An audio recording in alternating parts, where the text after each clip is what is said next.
पश्चिम केन्द्रीय बंगोपसागर थिबा बात्या मंथा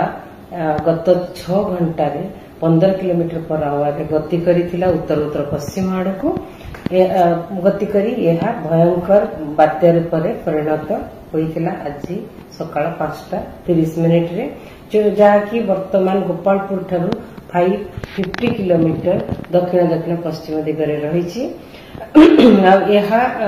उत्तर उत्तर पश्चिम दिगरे गति करी आज 28 अक्टोबर संध्या किंबा राति पाखापाखि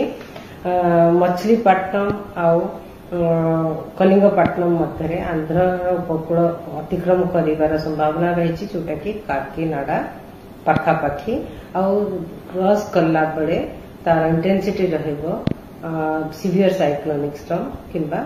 भयंकर बात्या आउ सेते बेले क्रॉस कला बेले विंड स्पीड रहिबो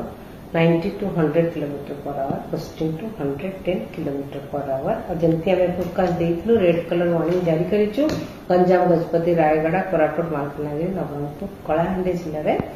से रेड कलर वार्निंग जारी रही काली का फोरकास्ट जमती वर्षा रहिबो लोक मानकू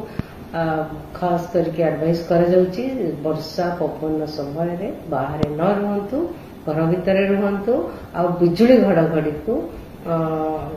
बिजुली घड़घड़ी समय बाहर न रुहतु सुरक्षित जगह